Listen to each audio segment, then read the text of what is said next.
और शिव की प्राप्ति होती ही है। अमरनाथ जी की गुफा और माता पार्वती का 5वें नंबर का प्रश्न।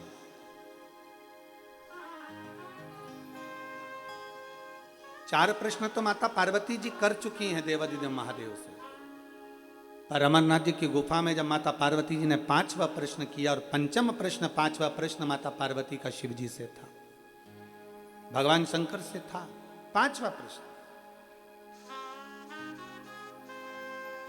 कि हे देवादिदेव महादेव, मेरे मन का एक संशय है। शिव जी ने पूछा वो कौन सा संशय? ऐसा क्या संशय है पार्वती जी तुम्हारे भीतर अभी तक उत्पन्न हो रहा है? मेरे 4 प्रश्नों का उत्तर दे दिया, मैंने 4 प्रश्नों का तुम्हें उत्तर समझा दिया, उसके बाद भी तुम्हारे भीतर कोई संशय रह गया? फिर भी तुम्हारे भीतर कोई संशय? ऐसा कौन सा संशय?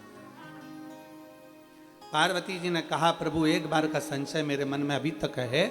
जब आप नेत्र बंद कर कर हजारों वर्ष की तप साधना में डूबे हुए थे, हजारों वर्ष तक की तप साधना में आप बैठे हुए थे, तब ब्रह्मा जी देवऋषि नारद को लेकर मेरे पास में पहुंचे थे और श्रीमन नारायण श्रीमन नारायण श्रीमन नारायण श्रीमन नारायण, नारद जी ब्रह्मा जी के साथ में मेरे पास पहुंचे। आप नेत्र बंद कर कर आराम से अपनी तप साधना में लीन थे, अपनी शांति के साथ, अपने आनंद के साथ, अपनी भक्ति में डूबे हुए थे। और प्रभु उसी समय पर ब्रह्मा जी ने मेरे पास में आकर एक पत्र मेरे सामने रख दिया।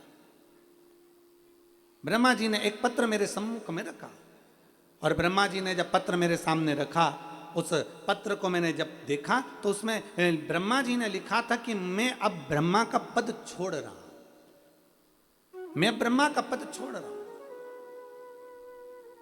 ब्रह्मा का पद क्यों छोड़ना, किस लिए छोड़ना? देखिए शिव पुराण कहती है व्यक्ति के हृदय की अगर कोई बात नहीं होती है तो वो वहां से हट जाना चाहता है, वो उस पद को छोड़ देना चाहता है।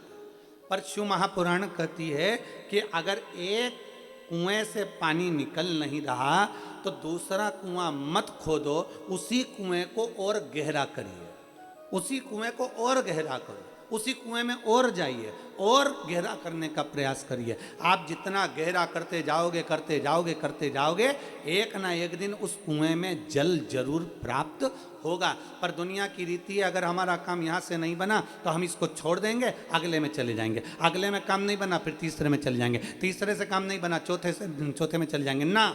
एक कुएं को अच्छे से खोदते रहो खोदते रहो खोदते रहो तो उसमें से पानी जरूर निकल जाता है।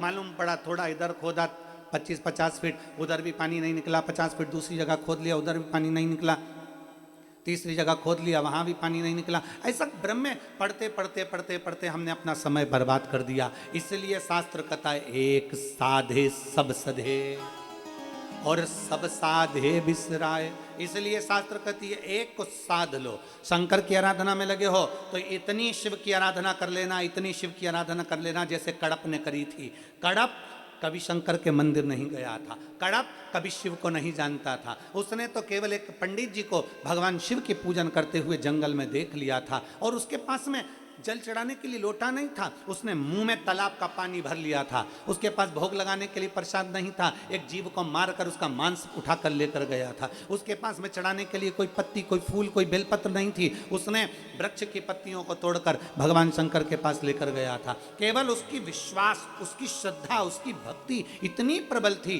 कि एक दिन उस कड़प के सामने देवादिदेव महादेव को आकर दर्शन देना ही पड़ा। भगवान शिव उसके सम्मुख में पहुंच ही गए। समझना पड़ेगा हमको, कभी इधर कभी उधर कभी उधर कभी उधर, ना ना ना, एक जगह पर अपने चित्त को, एक जगह पर अपने मन को नहीं हुआ कार्य, अपने मन को, चित्त को स्थिर करना है, भगवान शंकर को राजी करना है। और फिर कहेंगे जो पहले कहा आज फिर कहते हैं। कोई लेट बनता है, कोई जल्दी बनता है, पर शिव को जल चढ़ाने वाला एक दिन सेठ जरूर बनता है।